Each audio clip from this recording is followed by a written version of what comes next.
बेटा आज पढ़ेंगे रूल्स, ठीक है।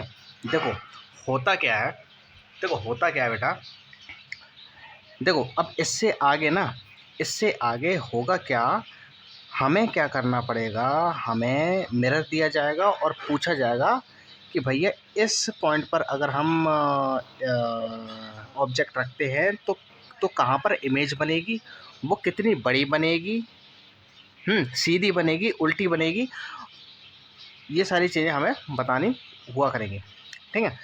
तो देखो बेटा, रे डायग्राम की मदद से हम उन सारी चीज़ों को बनाएंगे, ठीक है। देखो इमेज तभी बनती है जब दो या दो से ज़्यादा रेज इंटरसेक्ट करती हैं, आपस में क्रॉस करती हैं, ठीक है। आपस में क्या करती हैं, क्रॉस करती हैं। और जब क्रॉस करती है ना तो इंटरसेक्टिंग पॉइंट पर क्या बनती है, इमेज बनती है। जैसे कि ये दो रेस क्या कहते हैं, क्रॉस कर रहे हैं, ठीक है।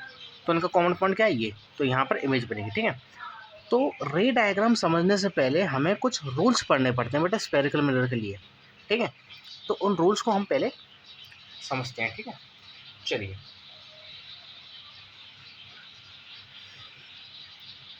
तो बेटा हमारा पहला रूल ये है कि देखो पहले तो मैं ये बना देता हूँ कुछ इस तरह से आसानी से, अच्छा सा, ठीक है। बेटा समझते जाना, ठीक है, रूल्स को, बहुत इम्पोर्टेंट रूल्स हैं। लाइन थोड़ी टेढ़ी होगी, कोई नहीं, ओके। तो बेटा, तो हमारा पहला रूल ये है कि जब बहुत सारी पैरेलल लाइट्स आती है ना बेटा, बहुत सारी पैरेलल लाइट्स आती हैं, मतलब कि इधर से देखो, ये है कॉनकेव मिरर, ये है कॉन्वेक्स मिरर, ठीक है। तो जब, और ये क्या है, ये वाली लाइन क्या है, ये है प्रिंसिपल एक्सिस, ठीक है। अच्छा, जब बहुत सारी पैरेलल लाइट रेज या फिर कोई एक लाइट रे जो पैरेलल हो किसके, प्रिंसिपल एक्सिस के, मैंने क्या कहा, अगर कोई लाइट रे या फिर बहुत सारी लाइट रे पैरेलल आती है ना, पैरेलल आती है किसके, इसके, इस प्रिंसिपल एक्सिस के दोनों केसेस में, इन दोनों केसेस में आती है ना, और रिफ्लेक्टिंग सरफेस को जब वो स्ट्राइक करती है तो वो जब रिफ्लेक्ट होती है ना, तो वो रिफ्लेक्ट वो किसे काट कर जाती है, वो फोकस से होकर जाती है। बात आ रही समझ में, देखो मैं समझाऊँ। देखो यहाँ से मान के चलो कोई लाइट रे आई, ऐसे करके लाइट रे आई, है ना, लाइट रे आई। अब देखो ये पैरेलल है ना, इसके, ये पैरेलल है ना। अब ये जो लाइट रे है ना बेटा, जो पैरेलल है, अब ये जो रिफ्लेक्ट करेगी ना, तो ये हमेशा फोकस से होकर ही बेटा क्या करेगी, रिफ्लेक्ट करेगी, हमेशा फोकस से ही होकर ये रिफ्लेक्ट करेगी। बात आ रही समझ में आपको, इस तरह से। चलो ठीक है, इतनी बात तो हमें समझ आ गई, ओके, इतनी बात तो हमें समझ आ गई, ठीक है। और जैसा इस मिरर में हुआ है वैसा ही इस मिरर में होगा। देखो देखो बेटा, ज़रूरी नहीं है कि एक ही लाइन रिफ्लेक्ट करेगी, चाहे जितनी भी लाइट रेज आए, ठीक है। अगर यहाँ से भी लाइट रेज आ रही है ना बहुत सारी, मैंने क्या बताया, पैरेलल, लेकिन वो पैरेलल होनी चाहिए, कैसी होनी चाहिए बेटा, पैरेलल होनी चाहिए, ठीक है। अब जैसे इंसिडेंट करेगी नहीं, अब इसने इंसिडेंट तो कर लिया, अब रिफ्लेक्ट होकर किस पॉइंट से होकर जाएगी, इसी पॉइंट से होकर जाने वाली है। कैसे, कैसे, ऐसे करके बेटा, ऐसे, ऐसे, ये रहा, है ना, ऐसे।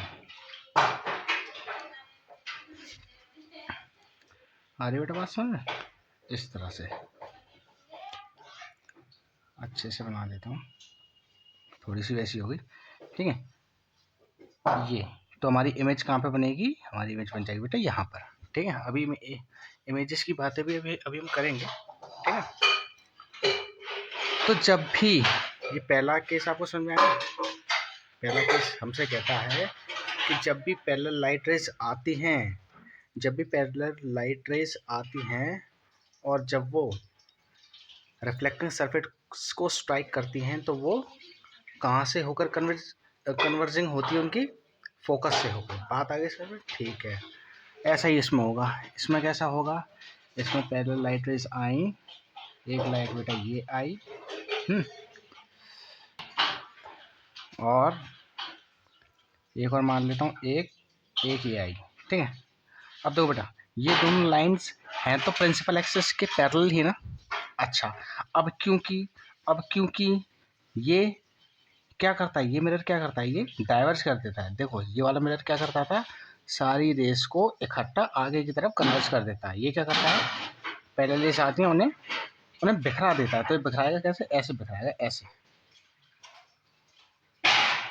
कैसे बिखराएगा बेटा, ऐसे, इस तरह से, ऐसे, ठीक है। और पता है ये कुछ इस तरह से बिखराएगा कि मानो जैसे हमें ऐसा लगेगा कि जो लाइट रेस है ना, ये फोकस से होकर आ रही है। कहाँ से होकर आ रही है, फोकस से होकर आ रही है। यानी कि कहने की बात क्या हुई, बात का मतलब क्या हुआ, इसमें भी वही हो रहा है। पहले लाइट रेस आई तो वो क्या होती हैं, फोकस से होकर ही आती हैं या फिर जाती हैं। बात आ रही समझ में। अब क्योंकि इसमें क्या था, इनमें रिफ्लेक्शन के बाद क्या हो रहा था, सामने ही कन्वर्ज हो रही थी। यहाँ पर कन्वर्ज देखो सामने मिल रही थी, और यहाँ पर कहाँ पर मिल रही हैं, मिरर के पीछे। इसे कहते हैं मिरर के पीछे, ठीक है। अब क्योंकि ऐसे करके तो मिल नहीं सकती, ऐसे करके तो मिल नहीं सकती, क्योंकि ये तो भाई डाइवर्जिंग मिरर है। ये तो मिरर को, ये तो रेस को क्या करता है, ये तो रेस को बेटा क्या करता है, ये तो दूर भगा देता है ना, फैला देता है। क्या कर देता है, फैला। तो कुछ इस तरह से फैलाता है कि मानो जैसे अगर मैंने पीछे एक्सटेंड करूँ तो मानो ऐसा लगता है कि पीछे से फोकस से ही क्या आ रही है, लाइट रेस आ रही है। आगे बात समझ में। चलिए, और बेटा केस आप लिख भी सकते हो, ठीक है। ये केस आप लिख भी सकते हो, ठीक है। देखो ऊपर क्या लिखा है, देखो तो क्या लिखा है ऊपर बेटा, ऊपर लिखा है, रुक जाओ बेटा एक सेकंड। ऊपर बेटा लिखा है, when a number of parallel rays to the principal axis strike the reflecting surface of the spherical mirror, they gets converges on the focus point। बात आगे समझ में, बात आगे समझ में। यहाँ पर भी एक तरह से कन्वर्जिंग पॉइंट से क्या आ रही हैं, लाइट रेज आ रही हैं, क्या आ रही हैं, आ रही हैं, ठीक है। चलिए, पॉइंट क्या है बेटा आप हमारा, नेक्स्ट पॉइंट क्या है, देखो नेक्स्ट पॉइंट देखो नेक्स्ट पॉइंट भी बता देते हैं हम, बना लेते हैं मिरर। अरे यार, ये बन गया हमारा कॉनकेव मिरर बेटा, ठीक है।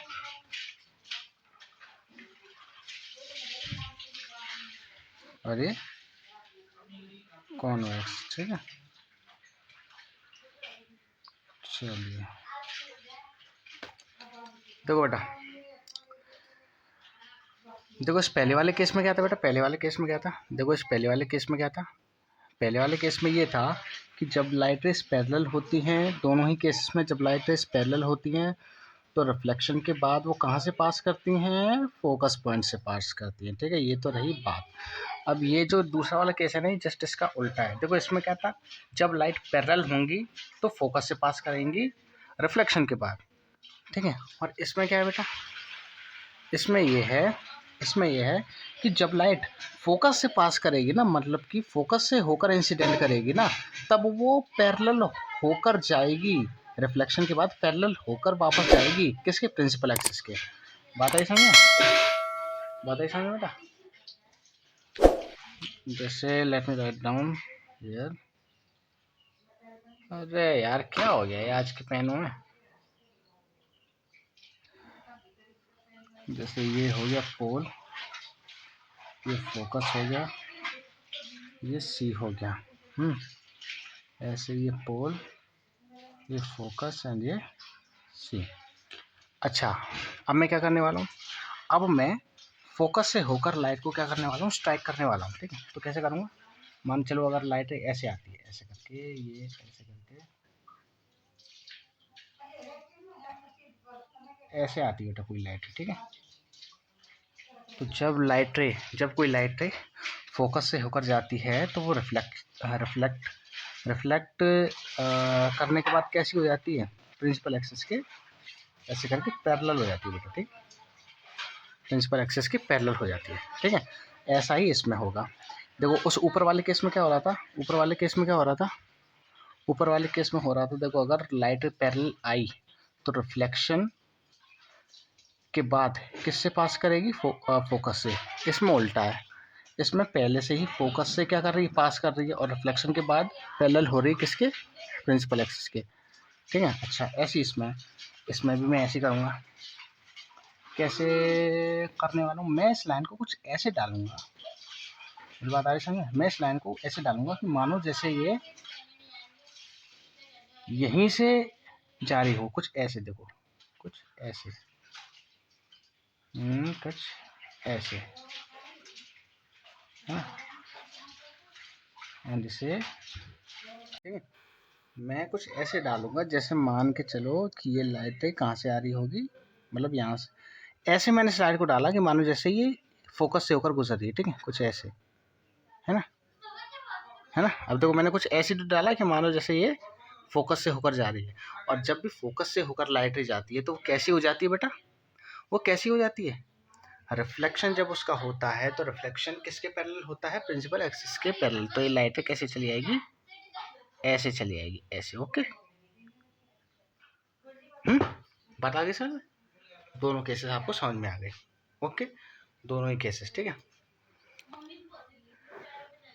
इसे आप लिख भी लो, देखो when a light ray passes through focus, जब लाइट रे फोकस से होकर पास करती है, फोकस से होकर इंसिडेंट करने के लिए पास करती है ना, और रिफ्लेक्टिंग सरफेस को जब वो स्ट्राइक करती है, रिफ्लेक्टिंग सरफेस को स्ट्राइक करती है, तो वो पैरेलल होकर रिफ्लेक्शन होता है उसका किसके, प्रिंसिपल एक्सिस के। बात आगे बेटा समझ में, चलो नेक्स्ट करते हैं अब। नेक्स्ट पॉइंट समझो बेटा, नेक्स्ट पॉइंट समझो। नेक्स्ट पॉइंट क्या कह रहा है, जब कोई लाइट रे बेटा सेंटर ऑफ कर्वेचर से होकर जाती है ना, सेंटर ऑफ कर्वेचर से जाती है इंसिडेंट करने के लिए, जब सेंटर ऑफ कर्वेचर से होकर जाती है ना, तो जैसे वो आई है ना वैसे ही रिफ्लेक्ट कर जाती है, सेम डायरेक्शन में रिफ्लेक्ट कर जाती है। मैं आपको बताता हूँ कैसे। ऐसे मान के चलो ये है, अब सेंटर ऑफ कर्वेचर से होकर अगर कोई लाइट रे ऐसे जाएगी, ऐसे करके जाती है ये, तो देखो जब कोई लाइट सेंटर ऑफ कर्वेचर से होकर जाती है, इंसिडेंट हो जाती है ना, तो ये रिफ्लेक्ट पता है कैसे होती है, ना ऐसे होती है ना ऐसे होती है, सीधे जिस डायरेक्शन में आई है ना उसी डायरेक्शन में रिफ्लेक्ट हो जाती है। सबसे सिंपल केस, ठीक है, यानी कि ऐसे आई इंसिडेंट करी और रिफ्लेक्ट उसी डायरेक्शन में हो गई, जिस डायरेक्शन से आई उसी डायरेक्शन में रिफ्लेक्शन इसका हो गया, ठीक है। इसमें भी वही है, इसमें भी वही है।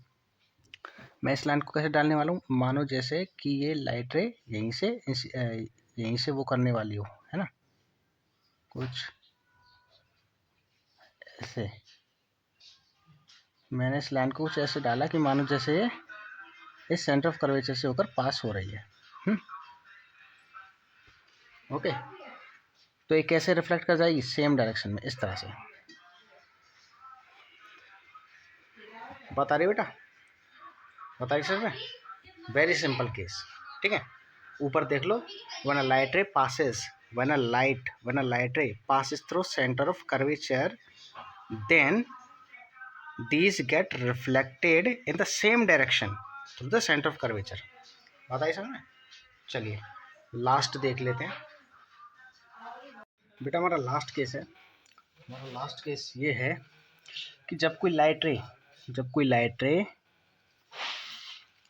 पोल पर स्ट्राइक करती है ना, जब कोई लाइट रे पोल पर स्ट्राइक करती है ना, तो सेम एंगल से वो क्या हो जाती है, रिफ्लेक्ट कर जाती है। कैसे, सेम एंगल से रिफ्लेक्ट कर जाती है। फॉर एग्जांपल जैसे कि अगर ये ऐसे इस पर हो रही है तो ये ऐसे करके रिफ्लेक्ट हो जाएगी, ठीक है। बात आई सर, ठीक है। ऐसा ही उसमें मतलब कि अगर ये एंगल आई है एंड ये एंगल आर है, तो दोनों ही एंगल क्या होगा, angle I is equals to angle R होता है।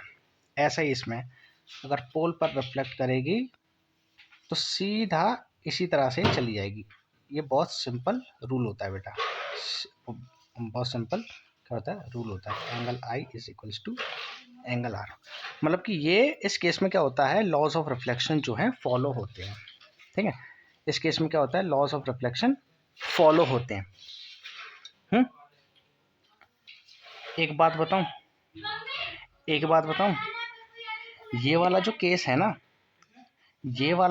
ना, कि लाइट रे अगर पोल पे पड़ रही है तो एंगल आई और एंगल आर दोनों ही इक्वल होंगे, मतलब लॉज ऑफ रिफ्लेक्शन फॉलो होंगे इस केस में। बेटा ये केस ना सारे ही रूल्स पर अप्लाई होते हैं, मतलब कि angle I equal to angle R, ये जितने भी मैंने केस पढ़ाया ना पीछे, उन सब में फॉलो होते हैं, उन सब में angle I equal to angle R होता है। लेकिन ये केस तुम ऐसे समझ लो कि ये याद करने के लिए तुम्हें एक पॉइंट लिखवा दिया जाता है, ठीक है। क्या होता तो देखो angle I equal to angle R सब में है, लेकिन इसे याद रखने के लिए एक तरह से, या तो मैं आपको याद करने के लिए एक तरह से मैं आपको लिखवा रहा हूँ, ठीक है, कि इस केस को लिखो तो ऐसे लिख देना, ठीक है। Angle I equal to angle R इसमें होता है, ये सिर्फ याद करने के लिए है और हकीकत भी यही है, लेकिन ये बात झूठ है कि angle I equal to angle R केवल इस चौथे केस में ही होता है, नहीं। ये angle equal to angle R यानी कि रिफ्लेक्शन का जो लॉ है ना, आई इक्वल टू आर, ये सारे रूल्स में फॉलो होता है, ठीक है। लेकिन वो होता कैसे, वो डीप बातें हम नहीं करेंगे, जैसे ला यार एक बात बताए दूँ, जैसे कि ये, ठीक है, मैंने क्या बोला, जो नॉर्मल होता है ना, नॉर्मल, देखो एंगल आई कौन सा होता था, सरफेस के, यानी कि रिफ्लेक्शन सरफेस के पेंडिकुलर लाइन होती थी, उस परपेंडिकुलर लाइन यानी कि उस नॉर्मल के और इंसिडेंट रे के बीच का जो एंगल होता था वो आई होता था, और नॉर्मल के और रिफ्लेक्टेड रे के बीच में जो एंगल होता था वो क्या होता था, वो आर होता था। तो एक तरह से देखो, इसमें देखो मैं एक ही में समझा रहा हूँ, लेकिन ये डीप बातें हैं, ठीक है, ये बातें आपको काम नहीं आएंगी, लेकिन फिर भी मैं आपको बता देता हूँ। देखो लाइट रे ऐसे आई ऐसे गई, इसमें भी आई आर फॉलो हो रहा है, पता है क्या हो रहा है, देखो इस सरफेस के परपेंडिकुलर कोई लाइन बताओ, बना सकता हूँ क्या, देखो बन सकती है, परपेंडिकुलर होनी चाहिए। अब आप कहोगे सर देखो इसके परपेंडिकुलर तो हम ऐसे डाल देंगे, ऐसी इसके सीधी सीधी लाइनों के परपेंडिकुलर तो डाल देंगे, ये अगर कोई कर्व है इसके परपेंडिकुलर ऐसे डालेंगे, तो इसके परपेंडिकुलर डालने की आपको ज़रूरत भी नहीं है ना, तो परपेंडिकुलर हो जाती है, 90 डिग्री बनानी पड़ती है, ठीक है। देखो जैसे ये है तो इसके कुछ कैसे होगी, जैसे ये, तो इसके परपेंडिकुलर लाइन अगर मैं यहाँ पे बनाऊँ तो कहाँ पर होगी, कुछ ऐसे होगी परपेंडिकुलर, ठीक है ना। ऐसी इस सरफेस के परपेंडिकुलर लाइन कुछ ऐसे होगी, मानो जैसे कि कुछ ऐसे होगी, सेंटर ऑफ कर्वेचर से होकर जा रही होगी इसकी परपेंडिकुलर लाइन, ठीक है, ऐसी ज्योमेट्री बनती है, ठीक है। तो ये जो सरफेस है इसके ये 90 डिग्री एंगल पर ये लाइन हुई, और ये I equal to I R होता है, I R is equals to angle R, मतलब angle R is equal to angle I, ठीक है। ऐसा सब में होता है बेटा, ठीक है। तो बेटा ये रहे आज के आपके केसेस, ओके। इन्हें अगर आपको लिखना हो तो लिख लेना, लिखना तो आपको पड़ेगा ही, ओके। तो आज के लिए बेटा बस इतना ही बहुत है, बाकी की बातें कल करेंगे। Thank you. अगर कोई दिक्कत हो कमेंट करो, शेयर करो, ओके।